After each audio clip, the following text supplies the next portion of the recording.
Parlons du psychotraumatisme et sachez que 30% de la population générale est confrontée à un événement potentiellement traumatique. Prenons un exemple.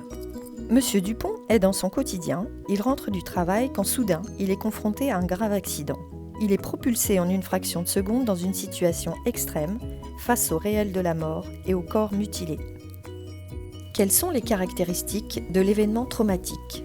Ce dernier est de survenue brutale, il fait effraction dans le psychisme qui n'est pas préparé, il représente un danger extrême, il confronte au réel imminent de la mort et menace l'intégrité physique et ou psychique.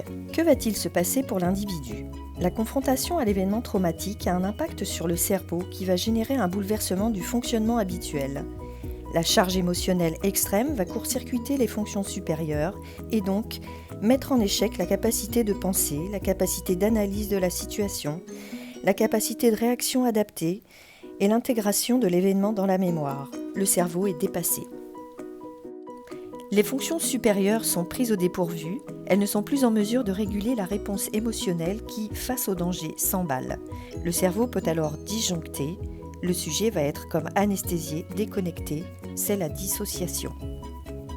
Avec le court-circuitage des fonctions supérieures, qui habituellement vont traiter les informations pour les transformer en souvenirs, l'événement traumatique est capturé à l'état brut avec toute sa charge émotionnelle intense et sur un mode essentiellement perceptif.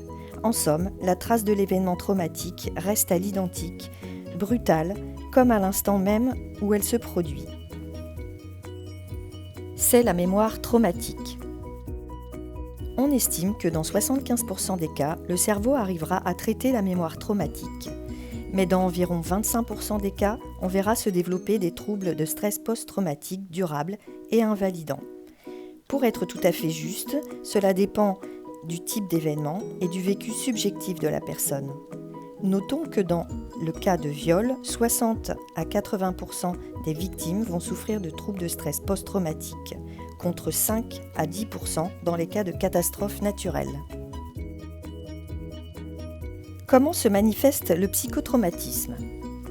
Il peut entraîner des perturbations qui peuvent durer plus ou moins longtemps. On trouve en général une souffrance morale qui est liée à des reviviscences, c'est-à-dire au retour intrusif de la mémoire traumatique. On peut trouver également des conduites d'évitement comme stratégie pour ne pas être exposé à la mémoire traumatique ou à tout ce qui pourrait raviver cette mémoire.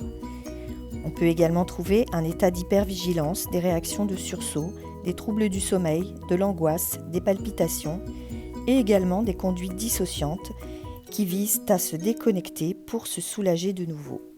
En réalité, on distingue deux types de traumatisme. Le type 1, qui est le cas de l'événement traumatique unique, mais les traumatismes les plus fréquents sont ceux de type 2 qu'on appelle aussi traumatisme complexe et qui se caractérisent par le fait que l'événement traumatique est répété et durable, par exemple les maltraitances pendant l'enfance. Notamment dans les cas de traumatisme complexe peuvent apparaître des troubles associés, troubles de l'humeur, troubles anxieux, troubles de la sexualité, du comportement alimentaire, du sommeil, troubles addictifs, troubles de la personnalité, troubles des conduites avec des conduites à risque, fugue, violence, marginalisation. Attention, parfois le traumatisme est loin et les troubles associés prennent le devant et cachent ainsi la cause traumatique.